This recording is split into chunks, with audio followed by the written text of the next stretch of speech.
Hello, and welcome back to All Things Lord of the Rings with your host Alex, also known as Solanus Dracone. When last we left off, the kingdom of Nargothrond had fallen to an attack from the orcs and Glaurung. Orodreth dead, Gwyndor dead, and Findulus taken away to become a slave. Glaurung made sure to mentally screw with our hero Turin before sending him scrambling away to go find his mama. When Turin reached Dorlomin, he found that Morwen, his mother, had already long since abandoned her home and taken Nienor with her. Now, we know that the two of them ended up safe and sound in Menegroth, but Turin didn't know that. He rolled up to the house of an Easterling named Broda, who had forced marriage upon one of Hurin's relatives, a woman named Erin. He heard from an old servant and from Erin herself that the two ladies had long ago gone south, as the lands had been made safe to cross, thanks to the mysterious Black Sword, who, reports tell, was already dead. As soon as Turin heard this, the last bits of Glaurung's spell snapped away, and he was so pissed off, oh my god. The rage of the lies that he had been told and the hatred for the oppressors of his people filled him, and he killed Broda as well as any other Easterlings that were in the same room. Then, as we know our homeboy's style by now, he fucked off out of there, making it out with the help of some people loyal to the House of Hador, and found his way yet again to an outlaw's refuge. He wasn't happy with himself. Not only was he sent on a fool's errand by a lying dragon, but he had also made things worse for his people by riling up the Easterlings, and none of them would remember him fondly. Only one thing gave him comfort. It was by his actions that his mother and sister were able to escape their captivity.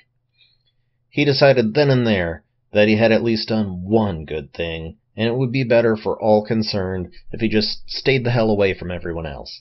He would not go to Doriath to find his mother and sister. He would leave them in the care of Melian, because if the girdle ever fell, then everything was beyond fucked anyhow. With that in mind, he decided to try to seek out Findulus. Although things were a bit late for him to be doing any decent tracking, months having passed by this point, he did come upon a bunch of the men of Brethil and help them out against some orcs that were causing trouble. Not wanting to give himself away, he called himself Wild Man of the Woods, yet another cocking name, and asked after Findulus.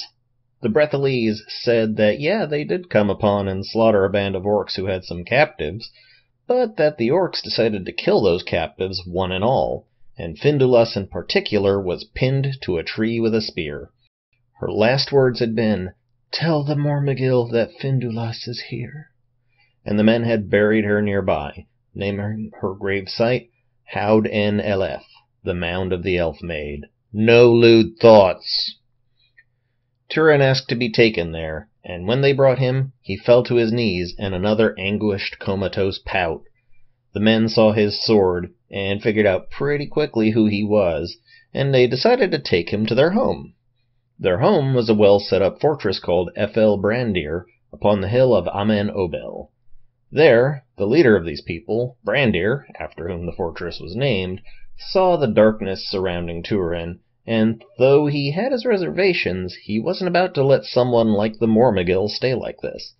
So Brandir healed Turin up, and our boy managed to rise up out of his funk once again, get all healthy and motivated and shit, and made up what I swear is the last name he will make up for himself, Turambar, Master of Doom.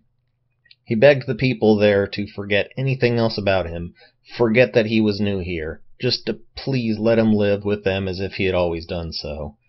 He didn't completely give up ass-kicking, though. He still wouldn't suffer the greenskin to be anywhere near him, so he made sure to properly fuck up any orcs who came near Howden Eleth or the crossing of Teglin. He didn't use the Black Sword for this, though. He wanted nothing to do with his past, so he just used spears and bows and shit. Still, the orcs got the message. Don't come round here. Meanwhile, there were some elves who had survived the sack of Nargothrond, and who made it through the harsh winter to Doriath.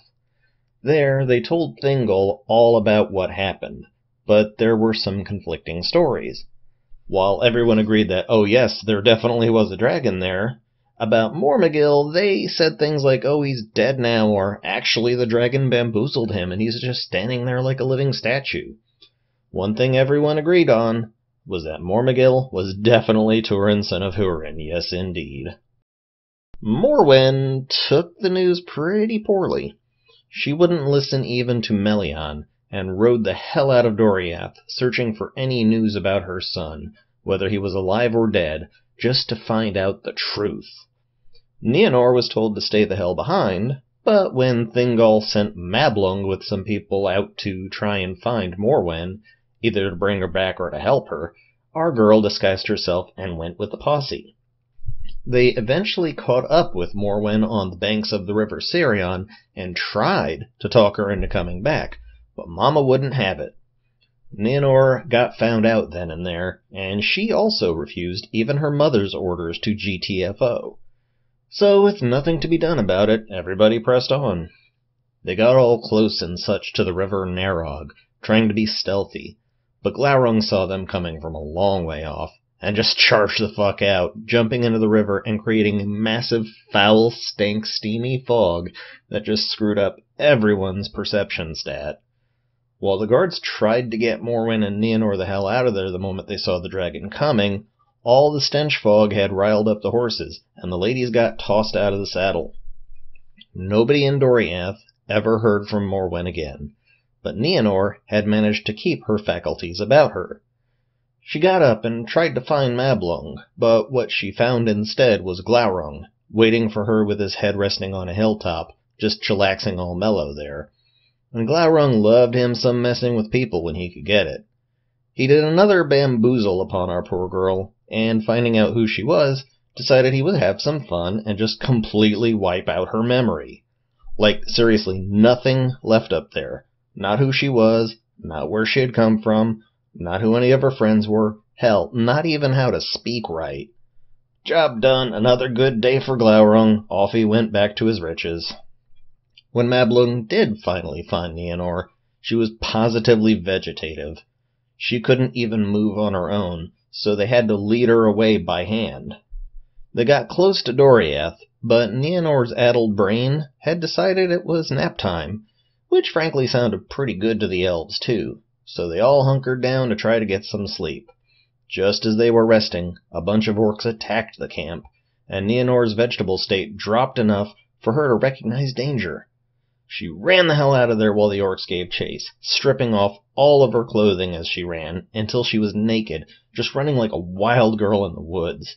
She made it completely away from them, but also completely away from any of the elves as well. The elves won that battle, but they could not find Nienor. With a heavy heart, Mablung returned to Doriath to deliver the news. Though he was going to keep searching, as of right now, Morwen and Nienor were lost. Thingol and Melian grieved. And that's it for the day. I want to thank you all for watching. Please don't forget to like, subscribe, leave a comment, and click on the bell so that you'll get told when I have new stuff. Once again, I am Alex, also known as Solanus Dracone, and this has been All Things Lord of the Rings. Goodbye.